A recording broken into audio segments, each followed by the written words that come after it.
Eu só ouvi o silêncio.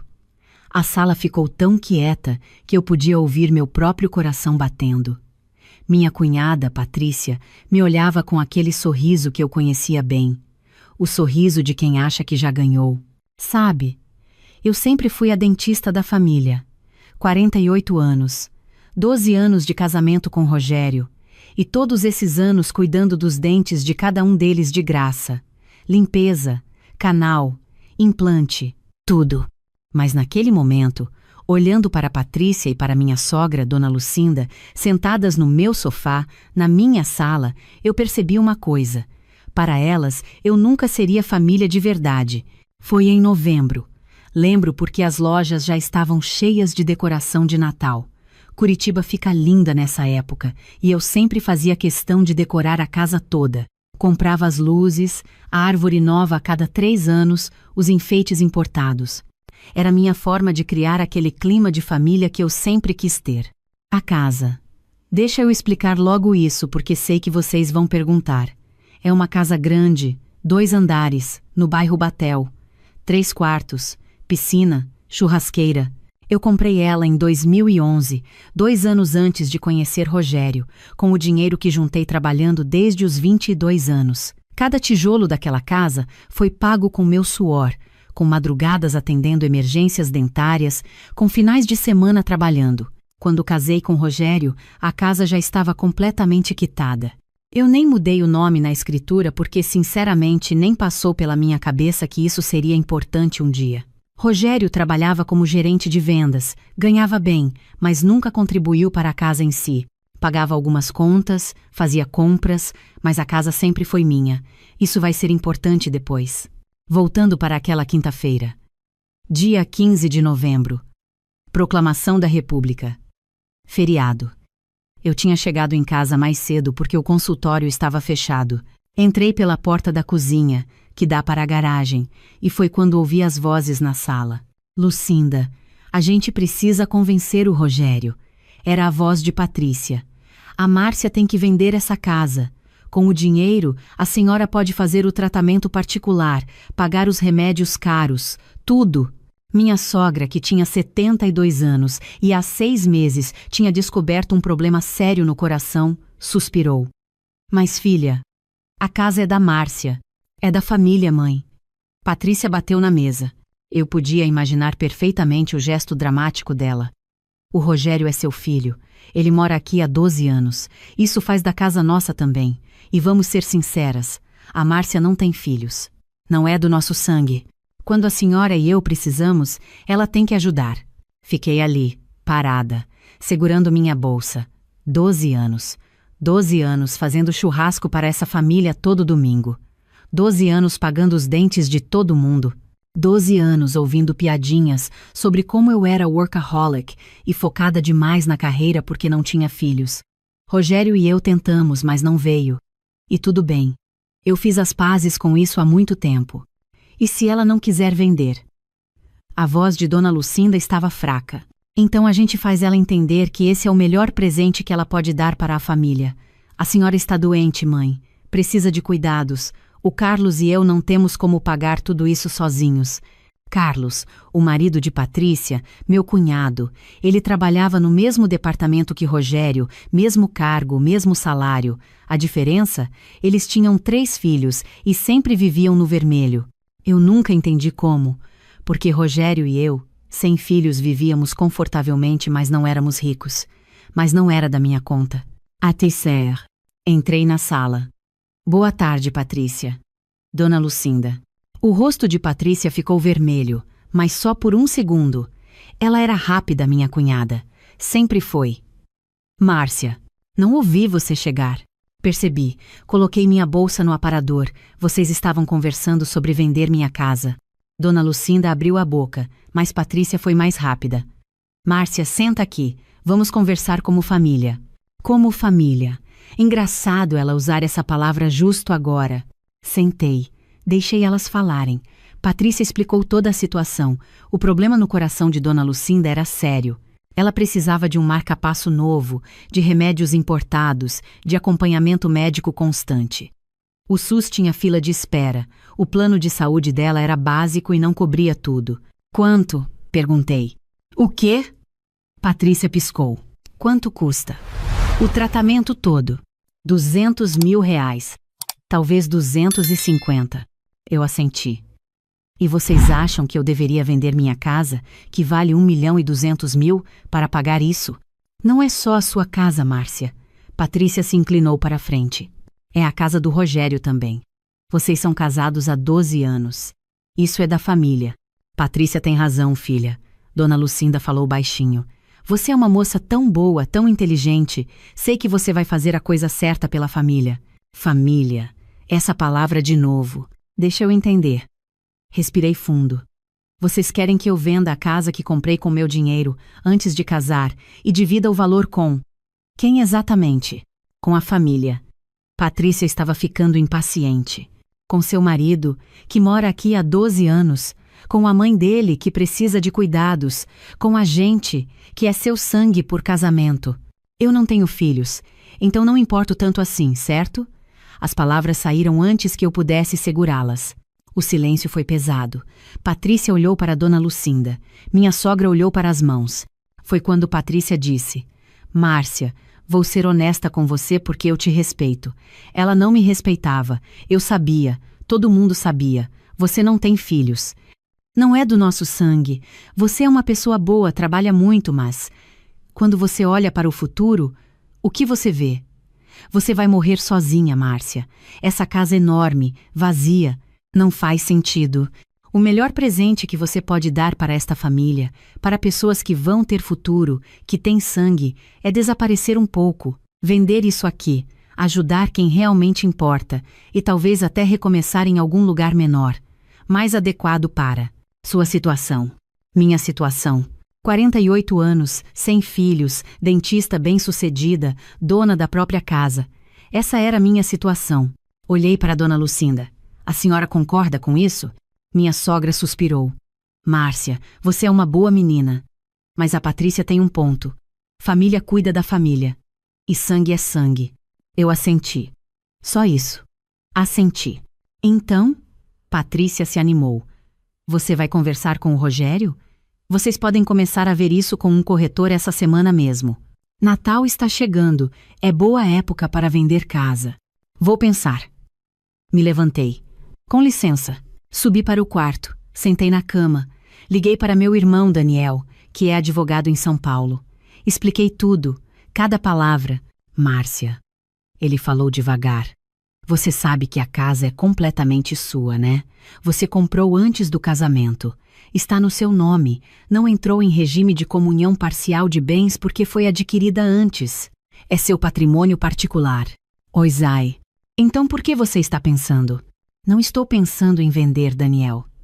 Estou pensando em como sair dessa situação mantendo minha dignidade. Ah, ele entendeu na hora. Você quer que eles entendam a lição sozinhos. Quero que eles entendam exatamente o que pediram. Passamos 2 horas ao telefone. Daniel me explicou cada detalhe legal, cada direito meu, cada proteção que eu tinha. Quando desliguei, eu tinha um plano. Rogério chegou às 7 da noite. Jantamos em silêncio. Ele tentou algumas conversas, mas eu estava quieta, pensativa. Às 9, quando estávamos assistindo televisão, ele finalmente perguntou. Minha mãe ligou. Disse que você e a Patrícia conversaram hoje. Conversamos. E o que, Rogério? Você vai considerar vender a casa? Márcia, é minha mãe. Ela está doente. Olhei para ele. 12 anos. 12 anos deitada ao lado desse homem. E você concorda com elas? Que eu deveria vender minha casa? É nossa casa. Não é. É minha casa. Eu comprei em 2011. Você sabe disso. Mas a gente mora aqui juntos há 12 anos. E... isso muda a escritura? Muda o fato de que foi meu dinheiro, meu trabalho, minha conquista? Rogério passou a mão no rosto. Você está sendo egoísta, Márcia. É minha mãe. Egoísta. Deixei a palavra ecoar. Interessante. Nos 12 anos que cuidei dos dentes da sua família de graça, fui egoísta? Nos 10 natais que eu organizei e paguei sozinha, fui egoísta? Nas centenas de domingos que eu fiz churrasco para todo mundo, fui egoísta? Isso é diferente. Como? Porque agora tem uma pessoa doente precisando de ajuda. E vocês querem que eu resolva, sozinha, vendendo meu patrimônio, enquanto você, seu irmão, sua irmã, não colocam um centavo. A gente não tem uma casa de mais de 1 milhão, Márcia. Porque não trabalharam para isso. Eu trabalhei. Rogério se levantou. Você sabe o que a Patrícia disse? Que você ia reagir assim porque não é realmente da família. Que quem não tem filhos não entende sacrifício. E sabe de uma coisa? Ela estava certa. Ele foi dormir no quarto de hóspedes.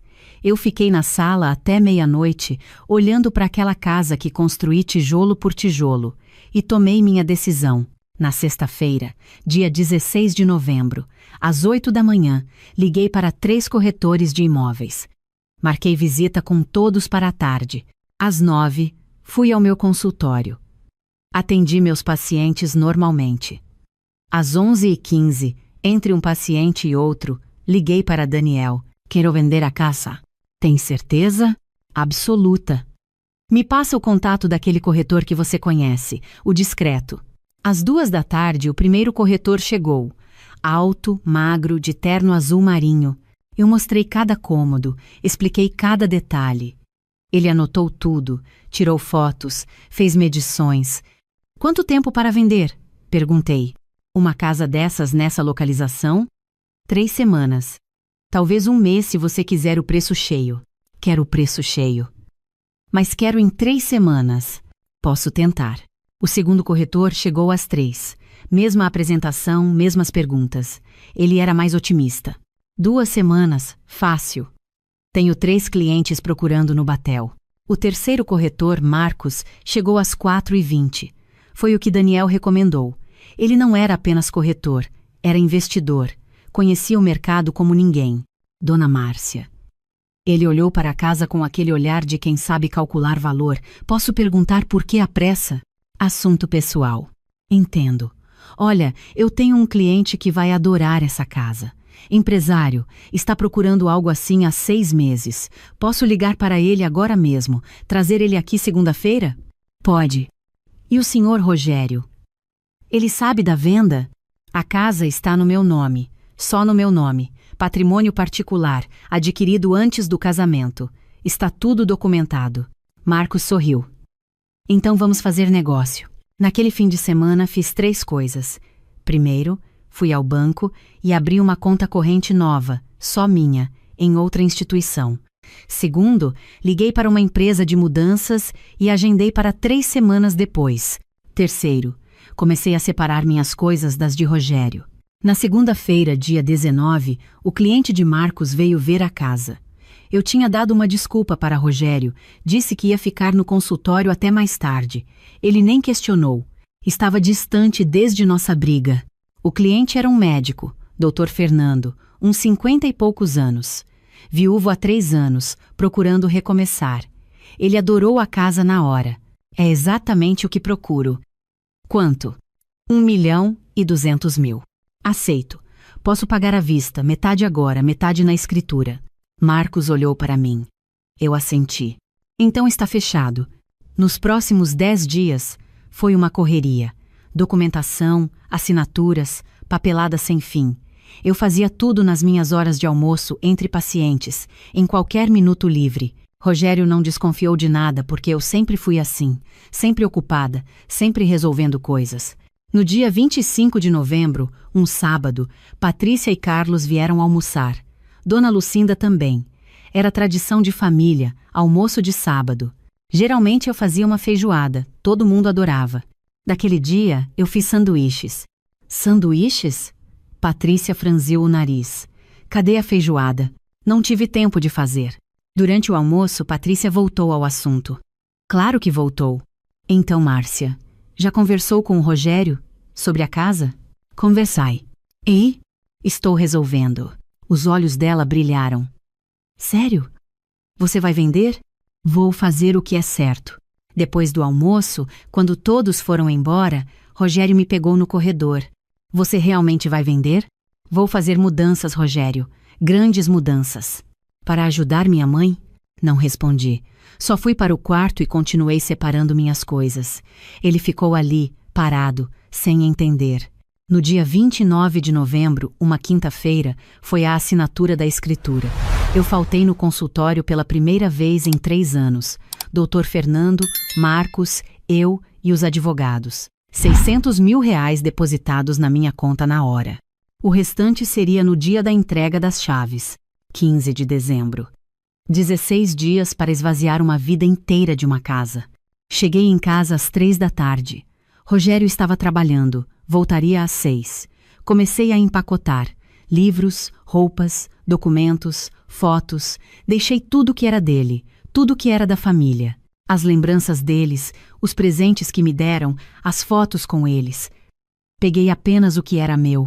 À noite, durante o jantar, entreguei para Rogério 3 papéis. O que é isso? O primeiro é a escritura da casa. Como você pode ver, está registrado que a casa foi compra em 2011, antes do nosso casamento, apenas no meu nome. Patrimônio particular. Ele ficou pálido lendo. O segundo é o comprovante de venda. A casa foi vendida dia 29 de novembro. Valor: 1.200.000 reais. Você vendeu? Sem me contar? Não precisava do seu consentimento. É minha casa. Mas a gente mora aqui. Morava.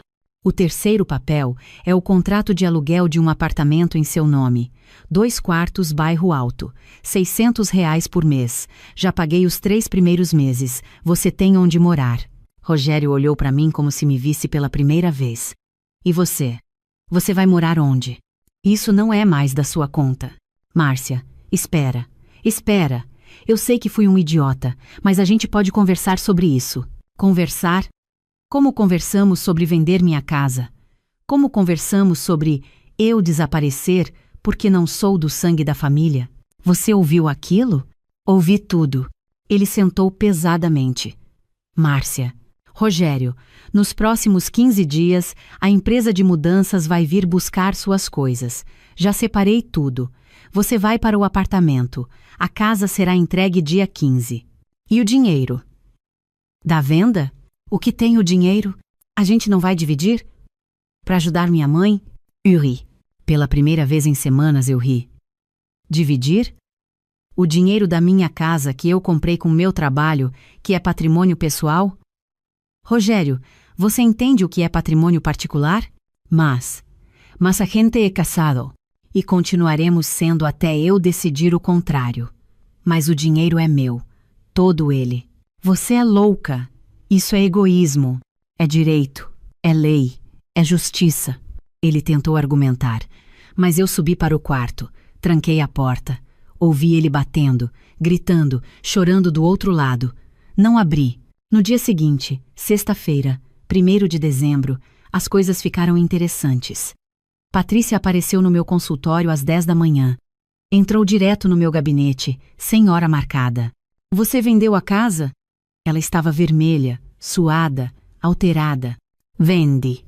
Sem avisar ninguém? Como você pode? Como? Chamando um corretor. Assinando papéis. Transferindo dinheiro. Foi bem simples, na verdade. Você é uma víbora. Uma pessoa horrível. Porque defendi meu patrimônio? Porque abandonou a família? Patrícia, senta aí. Apontei para a cadeira. Deixa eu te explicar uma coisa. Aquela casa foi comprada em 2011 com dinheiro que eu ganhei fazendo exatamente o que estou fazendo agora. Tratando dentes. Trabalhando finais de semana. Madrugadas de emergência. Eu tinha 26 anos e sonhava com uma casa minha. Juntei cada centavo por 4 anos. Quando comprei ela, em 2011, foi o dia mais feliz da minha vida. Era minha. Meu nome, meu suor, minha conquista. Mas você casou. Casei. Em 2014. E em nenhum momento passou pela minha cabeça que minha casa deixaria de ser minha só porque casei.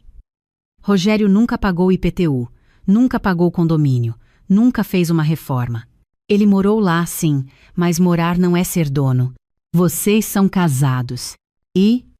Isso significa que tudo que é meu vira automaticamente nosso? Não. Não é assim que funciona. Bens adquiridos antes do casamento são patrimônio particular. Qualquer advogado de família explica isso. Patrícia respirava pesado. E o dinheiro? Vai ficar com tudo?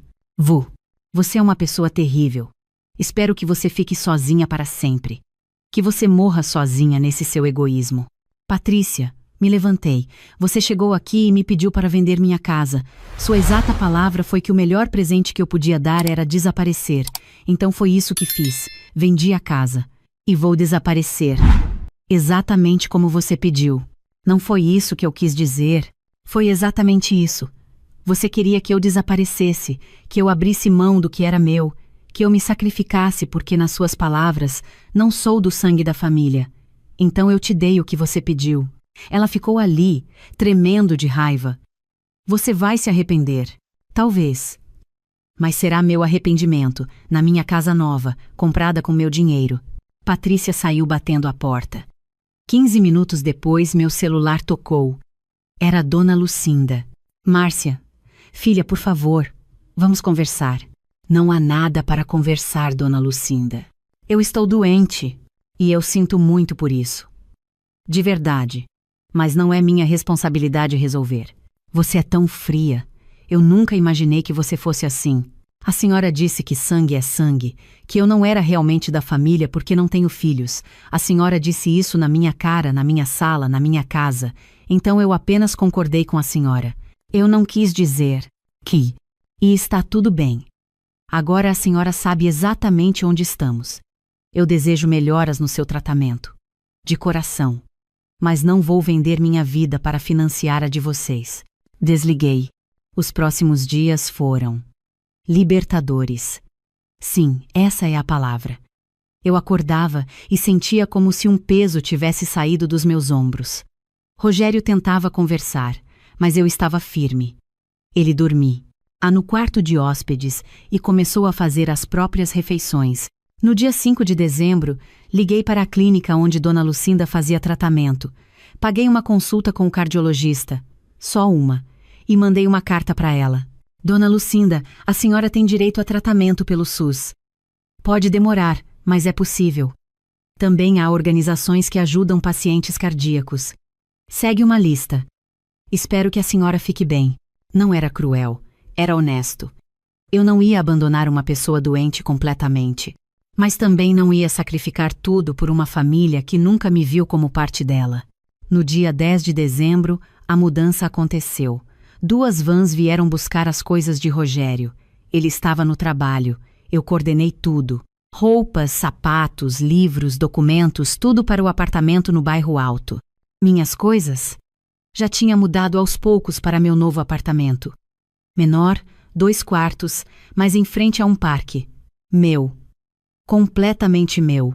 No dia 12, 3 dias antes da entrega, peguei tudo que tinha comprado para o Natal. Árvore, enfeites, presentes que já tinha comprado para todos. Coloquei tudo em caixas. Deixei na sala com um cartão. Para a família de verdade. Infelizmente, vocês deixaram claro que eu não sou parte dela. Que vocês tenham um Natal abençoado. Liguei para o seguro de saúde. Dona Lucinda estava no meu plano empresarial como dependente. Cancelei. Ela voltaria para o plano dela, o básico. Pode parecer cruel? Talvez. Mas era a verdade.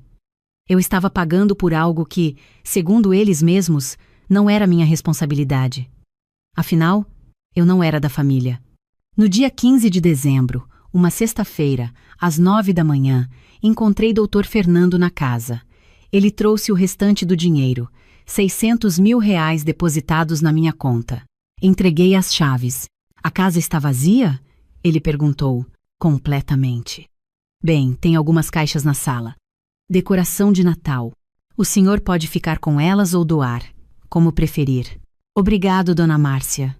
Saí daquela casa pela última vez. Não olhei para trás. Não chorei. Senti apenas paz. Rogério me ligou às 11. Você realmente fez isso. Vendeu tudo. Pegou todo o dinheiro. Fiz. E eu? E a minha família? Vocês têm um ao outro. Sangue é sangue, lembra? Márcia. Eu quero o divórcio. Tudo bem. Meu advogado vai entrar em contato. Você não vai sentir falta? Da família? Da casa? De mim? Pensei na resposta. Honestamente. Rogério, eu passei 12 anos tentando ser parte de uma família que nunca me quis de verdade. 12 anos me desdobrando, pagando, cuidando, sendo útil. E mesmo assim, no primeiro momento que precisaram de algo grande, a primeira coisa que sugeriram foi que eu desaparecesse. Não, eu não vou sentir falta. Ele ficou em silêncio. Depois, desligou. Natal chegou. Passei sozinha no meu apartamento novo, mas não estava solitária. Estava em paz. Fiz uma ceia simples, assisti filmes, conversei com Daniel por vídeo. No dia 28, 4 dias depois do Natal, meu celular tocou, número desconhecido. Alô? Márcia? Era Carlos, marido de Patrícia. Eu queria pedir desculpas. Por quê? Por tudo. Pela Patrícia, pelas coisas que foram ditas. A gente não tinha direito. Não tinha. A casa. Doutor Fernando nos deixou pegar as caixas de Natal. Tinha um cartão seu. E a gente leu. A Patrícia chorou a noite toda. Minha mãe também. Sinto muito por elas. Márcia, a gente errou. A gente errou feio. Você sempre foi boa pra gente, e a gente te tratou como se você não importasse. Trataram. Você acha que um dia pode perdoar a gente? Pensei sobre isso. Perdão. Era uma palavra grande. Carlos, eu não guardo rancor. Sinceramente. Mas perdoar não significa voltar atrás. Não significa fingir que não aconteceu. Vocês me mostraram quem são, e eu acreditei. Agora a gente segue caminhos separados. Entendo. Você está bem? Onde está morando? Estou bem. Muito bem, na verdade. E onde estou morando não importa mais. Não faz parte da vida de vocês. Depois daquela ligação, bloqueei todos os números deles. Não por raiva, mas por necessidade. Precisava seguir em frente. Janeiro chegou. Meu consultório voltou depois das férias. Mesmos pacientes, mesma rotina, mas eu estava diferente. Mais leve, mais presente, mais eu mesma. No dia 15 de janeiro, 2 meses depois de tudo começar, Rogério assinou os papéis do divórcio. Foi rápido porque não tinha nada para dividir. Não tínhamos filhos, não tínhamos bens conjuntos. Apenas 12 anos que viraram memória.